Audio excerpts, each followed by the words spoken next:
Hello students, welcome to exam Sadan. आज के class में हम लोग डिस्कस करने वाले हैं एंगल सम प्रॉपर्टी से रिलेटेड जो एग्जांपल्स और बच गए हैं। ठीक है, इसको मैं कर ले रहा हूं। उसके बाद जो होता है हमारा टॉपिक आएगा एक्सटीरियर एंगल थ्योरम से जो रिलेटेड क्वेश्चन हम लोग थ्योरम पढ़े थे, उससे बेस्ट जो क्वेश्चन और एग्जांपल्स होता है उसको हम लोग देखेंगे। ठीक है, तो ये पहले देख लेते हैं angle sum property of triangle से रिलेटेड टू एग्जांपल्स और बच गया था, इसको हम लोग देख लेते हैं। कह रहा है कि in the given figure M and N are two plane, M and N are two plane mirror. अच्छा एक ये है प्लेन मिरर और एक ये प्लेन मिरर, दो प्लेन मिरर है यहाँ पर। ठीक है, mirror perpendicular to each other. अच्छा, एक दूसरे पर परपेंडिकुलर है। ये वाला एम जो होता है एन पर परपेंडिकुलर है और एन जो है एम पर परपेंडिकुलर है। ठीक है, समझ में आ रही बात? चलिए, सो दैट इंसिडेंट रे। अच्छा, इंसिडेंट रे, तो इंसिडेंट रे का मतलब क्या होता है? जैसे ये वाला इंसिडेंट रे होगा ना, जो फॉल करेगा हमारा मिरर पर, और ये होता है रिफ्लेक्टेड रे। तो so that the incident ray C A, incident ray C ए, ये वाला सी है ना हमारा, ये वाला सी है, is parallel to the reflected ray B D. अच्छा, ये पैरेलल से रिफ्लेक्टेड रे क्या होगा?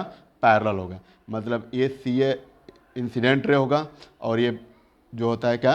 रिफ्लेक्टेड रे होता है। आपको प्रूफ करना है कि दोनों लाइन जो होता है पैरेलल होगा। ये दोनों लाइन क्या होगा? पैरेलल होगा। ठीक है, चलिए आइए। तो इसको पैरेलल दिखाने के लिए हम लोग फर्स्ट ऑफ ऑल क्या करेंगे, पहले तो ये सोचना है। ठीक है, क्योंकि किसी भी थिंग्स को करने के लिए हम लोग प्लानिंग करना पड़ता है। तो यहाँ पर जब हम लोग देखेंगे कि अगर ये स्ट्रेट लाइन है, ठीक है, ये क्या है? स्ट्रेट लाइन है, तो इस पर ये वाला एंगल और ये वाला एंगल क्या हो रहा है? बनेगा। दूसरी बात कि जब ये वाला लाइन, ठीक है, क्या हो? परपेंडिकुलर हो, तो इससे बनने वाला यहाँ पर भी एक परपेंडिकुलर बनेगा, यहाँ पर भी एक परपेंडिकुलर बनेगा, बनेगा ना। तो इट मीन्स 3 और एंगल 4 क्या हो जाएगा हमारा? 3 और एंगल 4। और इंसिडेंट रे ये वाला एंगल और रिफ्लेक्टेड रे ये वाला एंगल जो होता है क्या होता है? दोनों इक्वल होता है। Incident ray, angle of incident is equal to angle of reflected ray, ये दोनों एंगल क्या होता है? इक्वल होता है। ठीक है, ये दोनों एंगल क्या होता है? इक्वल होता है। तो जब एंगल इक्वल होते हैं तो इसके द्वारा बना हुआ जो भी पार्ट होता है वो भी इक्वल होगा, क्योंकि ये दोनों मिरर जो होता है क्या कर दिया गया है? परपेंडिकुलरली रखा गया है। ठीक है ना, परपेंडिकुलरली रखा गया है। तो परपेंडिकुलर जब रखा गया तो परपेंडिकुलर के साथ साथ जो भी चीज़ें होता है वो सब के सब इक्वल होगा। ठीक है, अब यहाँ से हम लोग समझे। अब फर्स्ट ऑफ ऑल हम लोग क्या करेंगे कि एक नॉर्मल लाइन ज्वाइन करेंगे, जो मैं ऑलरेडी ज्वाइन कर रहा हूँ। ए को पी से मिला दिया और बी को भी पी से मिला दिए। ठीक है, नॉर्मल लाइन, ताकि ये वाला एंगल इजुकल्स टू ये वाला हो जाए और एंगल 3 इजुकल्स टू एंगल 4 हो जाए। ठीक है, तो इसको लिख ले रहे हैं हम लोग। सॉल्यूशन में करेंगे तो इसको हम लोग लिख लेंगे, let normal line normals at A and B, at A and B meet at P, meet at P पर मिल रहा है ना, ए से आ रहा है और बी से आ रहा है। ये दोनों लाइन कहाँ पर मिल रहा है? पी पर, मीट एट पी। ठीक है, अब यहाँ पर ये तो बात क्लियर होगा कि यहाँ से एंगल 1 इजुकल टू एंगल 2 हो गया, एंगल 3 इजुकल टू एंगल 4 हो गया। ये तो बात क्लियर हुआ। अब यहाँ से जो देख रहे हैं कि जो मिरर्स होता है परपेंडिकुलर रखा गया है, तो जब परपेंडिकुलरली रखा गया है, ठीक है, तो ये वाला जो लाइन होता है इस लाइन के पैरेलल में और ये वाला लाइन इस लाइन के पैरेलल में होगा, होगा ना हमारा, क्योंकि इसीलिए तो हम लोग ड्रॉ किया है इसको। चलिए इसको हम लोग लिखते हैं, इसको भी हम लोग लिख लेते हैं। क्या? Mirror, mirror are perpendicular, perpendicular to each other, to each other, each other. Therefore, therefore क्या होगा? बीपी, मतलब ये वाला ना, ये वाला पैरेलल ये वाला, ये ना होगा पैरेलल ओ है। अच्छा, यहाँ पर मैं ओ डाल दे रहा हूँ, एक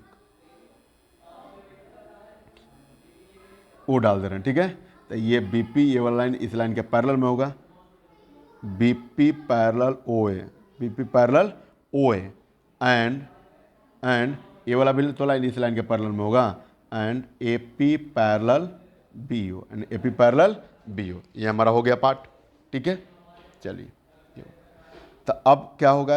सिंस ये परपेंडिकुलर भी तो है, बीपी जो होता है परपेंडिकुलर भी तो है पीए पर, BP perpendicular on PA and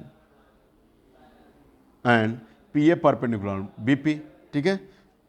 तो उसको हम लोग बाद में लिख रहे हैं, पहले अब जब परपेंडिकुलर है तो यहाँ पर एंगल बना कौन सा, P A B, A P B या B P A P B is equal to कितना हो जाएगा, ये 90 डिग्री हो गया, ठीक है ना। ये कितना डिग्री हो गया, ये आपका हो गया 90 degree.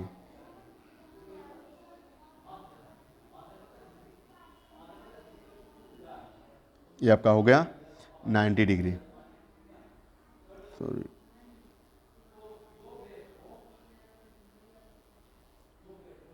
A P B is equal to 90 degree, ये हो गया 90 डिग्री, ठीक है। ये मतलब ये वाला एंगल हमारा हो गया 90 डिग्री, राइट एंगल हो गया, ठीक है। चलिए यहाँ तक समझ में आया। अब हम लोग आगे जब चलेंगे तो क्या होगा कि सम ऑफ जो एक्यूट एंगल होगा वो कितना डिग्री का होगा, 90 डिग्री इक्वल में होगा। तो यहाँ पर ये जो रिमेनिंग एंगल होगा, एंगल 2 और एंगल 3, ये वाला 90 हो गया, तो ये दोनों एंगल का सम भी कितना होगा, 90 डिग्री ही होगा, होगा ना। तो लिखेंगे sum of the remaining acute angle, remaining clear कर लीजिए, remaining acute angle of triangle कौन सा, of a triangle A P B का, ये क्या है 90 डिग्री होगा, होगा कि नहीं होगा, क्योंकि ये जब 90 डिग्री होता है बचा हुआ दोनों ट्रायंगल का जो सम होगा वो भी 90 डिग्री होगा। तो बचा हुआ ट्रायंगल कौन कौन सा है, बचा हुआ ट्रायंगल आपका है, सॉरी बचा हुआ एंगल जो होता है 2 plus angle 3 is equal to ये कितना हो जाएगा 90 डिग्री होगा, ठीक है। अब जब 90 डिग्री हुआ तो लॉ ऑफ रिफ्लेक्शन जब हम लोग यूज करेंगे तो क्या होगा, angle 1 is equal to angle 2 हो गया और angle 3 is equal to angle 4 होता है ना। So angle 1 is equal to जब 2 होगा तो 2 का भी वैल्यू जो होता है 2 प्लस 4 भी तो 1 प्लस 4 भी तो मिलकर 90 डिग्री बनाएगा ना, है ना। तो यहाँ पर लिखेंगे अकॉर्डिंग टू या by law of reflection, by law of reflection क्या हो जाएगा, incident ray is equal to reflected ray या reflected is equal to incident ray, मतलब angle I is equal to angle R, और angle I is equal to angle R में क्या है, angle 1 is equal to angle 2 और angle 3 is equal to 4, यही ना है, angle 1 is equal to angle 2 and angle 3 is equal to angle 4, ये हमारा पार्ट हो गया, है ना। चलिए अब हम लोग क्या करेंगे कि ये वाला हो जाएगा 3 इज इक्वल टू 4, ये तो हमने कर लिया। अब क्या करेंगे, अब ऐड करेंगे किसको, अब ऐड करेंगे, ये आपका हो जाएगा फर्स्ट, इसको कर लेते हैं फर्स्ट, ठीक है, और इसको हम लोग कर लेते हैं क्या सेकेंड, इसकी के भी इक्वल में 90 डिग्री कर लेते हैं, क्योंकि angle 1 is equal to angle 2 हो गया, एंगल 3 इज इक्वल टू 4 हो गया। सो अच्छा नहीं, यहाँ पर नहीं, एक स्टेप छोड़कर यहाँ पर हम लोग लिखते हैं। So angle 3 plus angle 4 is equal to भी क्या होगा 90 डिग्री होगा, होगा ना, ये होगा, this is the equation second. अब हम लोग क्या करेंगे, फर्स्ट और सेकंड को ऐड करेंगे, फर्स्ट और सेकंड को क्या करेंगे हम लोग ऐड करेंगे। तो ऐड करेंगे तो क्या होगा कि adding first and second, adding first and second, तो जब फर्स्ट और सेकंड को ऐड करेंगे तो क्या क्या मिलेगा, angle 2 and 3, angle 1 is equal to angle 4, हाँ एंगल 2, ठीक है, angle 1 is equal to angle 2 और एंगल 3 इज इक्वल टू 4, ठीक है। तो ये क्या हो जाएगा, ये हो गया एंगल 1 प्लस एंगल 4, है ना, एंगल 1 प्लस 4, अब प्लस कितना हो जाएगा एंगल 2 प्लस एंगल 3, पास पास वाला कर दिए, इज इक्वल टू 90, अब प्लस 90 डिग्री हो गया, ठीक है।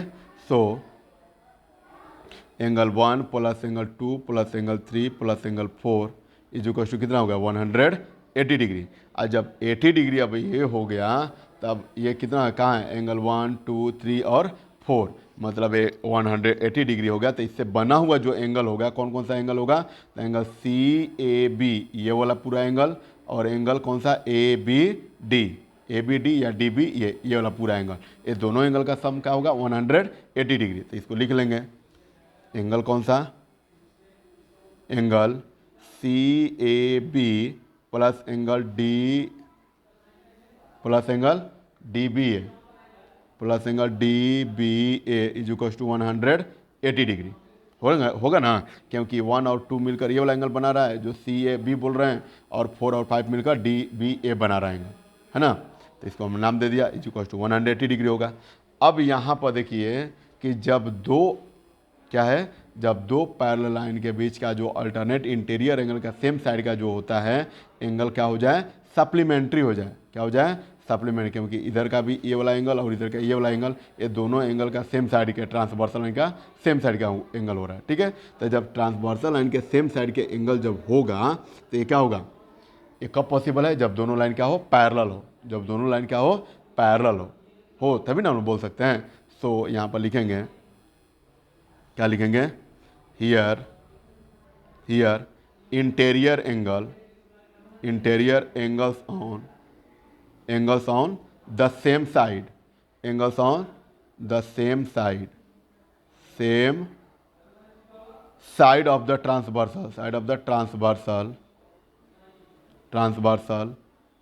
ए बी आर द सप्लीमेंट्री, क्योंकि 180 डिग्री का एंगल बना, सप्लीमेंट्री। हेंस सो क्या हो जाएगा, जब ये सप्लीमेंट्री होगा so we can say that C A parallel B D. और यही हमको क्या करना था, प्रूफ करना था, कर है ना, कि incident ray C A is parallel to the reflected ray B D. ये वाला लाइन और ये वाला लाइन क्या होगा, पैरेलल होगा। तो देख लिया ना, ये वाला एंगल और ये वाला एंगल का जो सम होता है वो 180 डिग्री होगा। तो ये जब पैरेलल होगा तो ये इंसिडेंट रे होगा, सॉरी इंसिडेंट रे का ट्रांसवर्सल लाइन, और ट्रांसवर्सल लाइन के दोनों जो एंगल होता है सेम साइड के एंगल है, और सेम साइड के एंगल का 180 डिग्री होगा। और सेम साइड के एंगल का 180 डिग्री तब होता है जब वो लाइन हमारा क्या हो, पैरेलल हो। सो हम लोग कह सकते हैं कि ये जो लाइन होगा पैरेलल होगा। So now hence proved, hence क्या हो गया, प्रूव्ड हो गया। ठीक है, यही आपको प्रूव करना था। ठीक है, चलिए आइए नेक्स्ट क्वेश्चन की तरफ हम लोग चलेंगे। नेक्स्ट क्वेश्चन हमारा क्वेश्चन नंबर 13। अब क्वेश्चन नंबर 13 जो है वो क्या कर रहा है, in the given figure A B parallel C D. अच्छा, यहाँ पर पहले से ऑलरेडी कह चुका है कि जो फिगर में A B and C D है ये पैरेलल है। ए बी और ए सी डी जो होता है वो क्या है, पैरेलल है। तो पैरेलल है तो ऑब्वियसली है कि ये वाला लाइन, ये लाइन, मतलब ए बी सी बी और ये क्या है सी डी, ये तीनों लाइन ट्रांसवर्सल लाइन का काम करेगा। तीनों लाइन क्या करेगा, ट्रांसवर्सल लाइन का काम करेगा, है ना। ये तीनों जो लाइन होता है वो क्या, किसका काम करेगा, ट्रांसवर्सल लाइन का काम करेगा। यहाँ से क्लियर हुआ। ठीक है, अब इफ कह रहा है कि if X is equal to, आपको दिया भी हुआ है 4y/3 and y is equal to 3z/8, ये दिया हुआ है एक्स इज इक्वल टू। ठीक है, एक्स इज इक्वल टू इतना दिया हुआ है। फाइंड आपको क्या करना है, B C D A B C, B C D ये वाला एंगल फाइंड करना है, बी सी डी ये वाला एंगल। उसके बाद ए बी सी ये वाला एंगल भी फाइंड करना है। ठीक है, उसके बाद अब कौन सा फाइंड करना है, आपको फाइंड करना है कौन सा, एक बी ए डी ये वाला एंगल, बी ए डी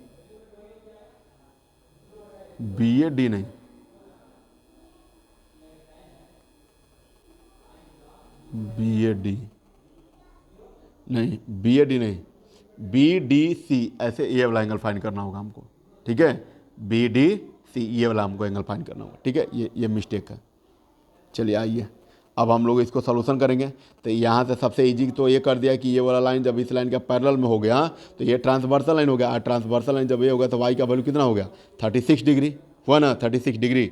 और जब ये 36 डिग्री हुआ, ठीक है, ये 36 डिग्री जब हुआ, ठीक है, तो हम लोग क्या करेंगे कि जब ये 36 डिग्री हो गया तो यहाँ के सम इंटीरियर एंगल का जो सम होता है, क्योंकि ये वाला लाइन दोनों पैरेलल है तो ये भी तो ट्रांसवर्सल लाइन होगा, ये भी ट्रांसवर्सल लाइन होगा ना।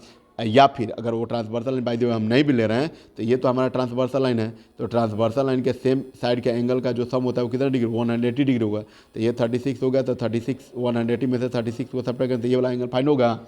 और जब ये एंगल हमारा फाइंड हो जाएगा तो हम इन ट्रायंगल चलेंगे, बी सी डी में से जेड फाइंड हो जाएगा, होगा ना जेड। और जब जेड फाइंड हो जाएगा तो हम लोग क्या करेंगे, रिमेनिंग एंगल एक्स भी फाइंड कर लेंगे, है ना। चलिए आइए सॉल्यूशन करते हैं, पहले जितना समझे उतना लिखे।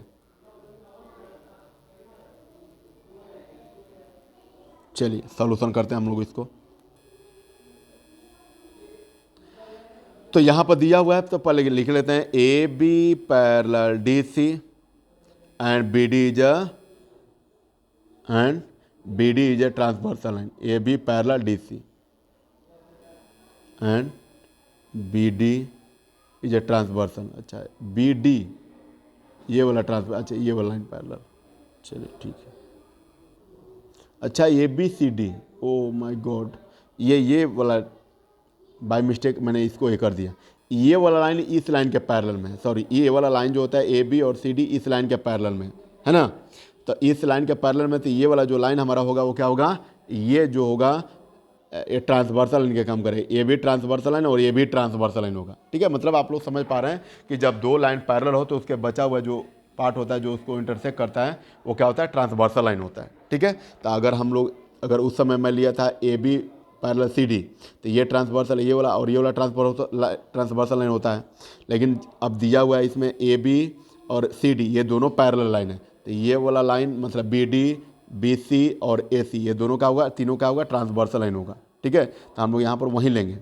सो A B parallel C D and B D is a transversal, B D is a transversal, B D is a transversal line, B D is a transversal line. ठीक है, सो बी डी इज जब transversal line होगा तो यहाँ पर कौन कौन सा एंगल होगा, एंगल ये जब ट्रांसवर्सल लाइन होगा तो यहाँ से बना हुआ जो एंगल होगा कौन कौन सा एंगल होगा, तो आपका होगा एक ए बी डी ये वाला एंगल और क्या होगा ये वाला एंगल है ना, बी डी सी ये वाला एंगल, ये वाला एंगल। ठीक है, ये दोनों एंगल क्या होगा, इक्वल होगा। ठीक है, ठीक है ना। चलिए तो इसको हम लोग लिख लेंगे लाइन। ठीक है, तो इसको हम लोग लिख लेंगे angle A B D is equal to angle B D C and C B D is equal to angle A D B is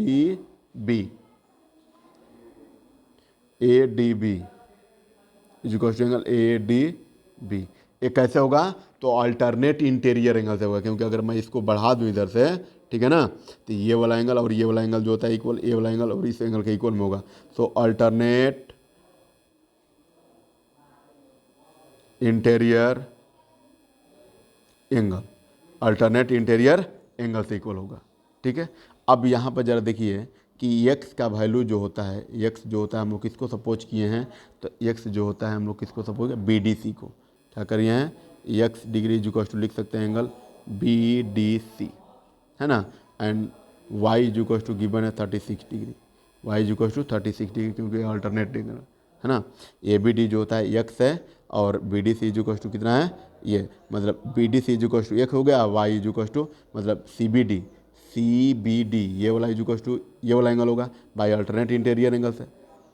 C B D is equal to आपका हो जाएगा कौन सा angle, C B D is equal to आपका हो जाएगा B C D, अच्छा B नहीं ए सी बी हाँ ठीक है ए सी बी सॉरी यहाँ पर ये नहीं होगा, यहाँ पर ए सी बी होगा, ए सी बी जो सी बी डी ये वाला एंगल इज इक्वल टू ये वाला,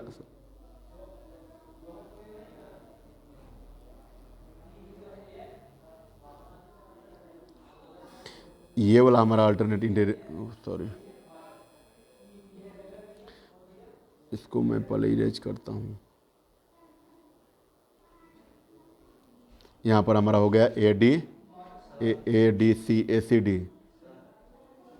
चलिए तो ये वाला हमारा ए डी नहीं होगा, यहाँ पर मैं इरेज कर दे रहा हूँ इसको, ए डी नहीं होगा क्योंकि सी बी डी ये वाला एंगल इज इक्वल टू क्या होगा आपका हो जाएगा कौन सा एंगल, आपका हो जाएगा बी सी डी, ये भी इसको इरेज करते हैं, C B D is equal to क्या होगा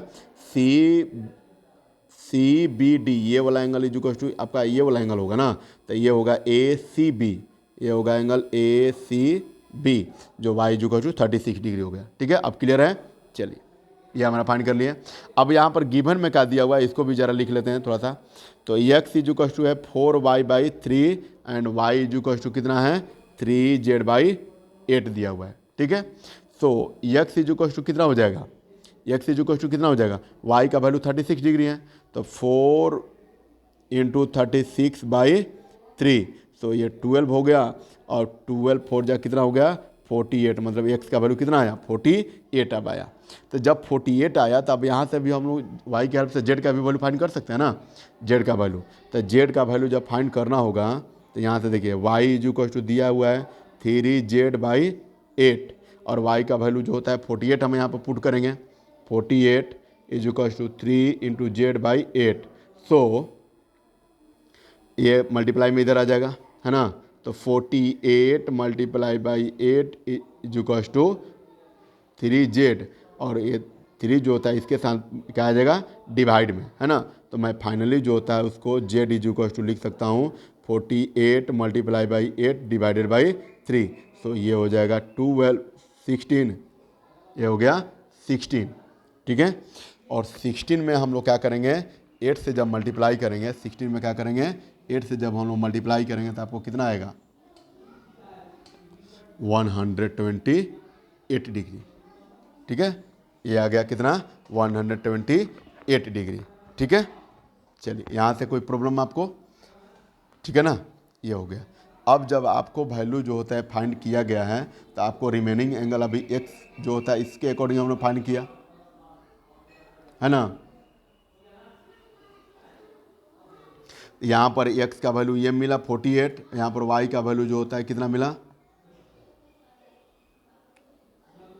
सॉरी y का वैल्यू, ओ माय गॉड क्या मैं कर दिया, यहाँ से ये नहीं होगा, इसको इरेज करते हैं, इसको वहाँ से इरेज करते हैं, यहाँ से 36 डिग्री y का वैल्यू दिया हुआ है, ठीक है।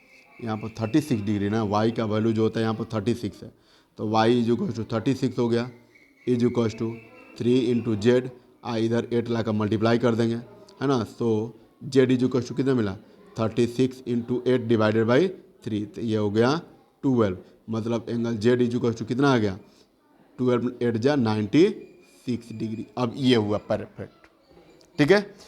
अब जरा देखिए कि यहाँ पर x का वैल्यू फाइंड कर लिए, y का भी वैल्यू फाइंड ऑलरेडी, सॉरी यहाँ पर ऑलरेडी फाइंड कर लिए हम लोग, ठीक है। z का भी वैल्यू फाइंड कर लिए, तो अब आपके पास बचता है जो एंगल BAD फाइंड करना था, BAD, ठीक है। बाकी ये वाला एंगल हम लोग फाइंड कर लिए BAD, ठीक है, सॉरी ये वाला भी एंगल हम लोग फाइंड कर लेंगे और BAD फाइंड कर लेंगे, तो अब हम लोग क्या करेंगे BAD फाइंड करेंगे। सो नाउ इन ट्रायंगल हम लोग किस में चलेंगे, नाउ इन ट्रायंगल किस में चलेंगे, इन ट्रायंगल किस में हम लोग चलेंगे BAD, BAD में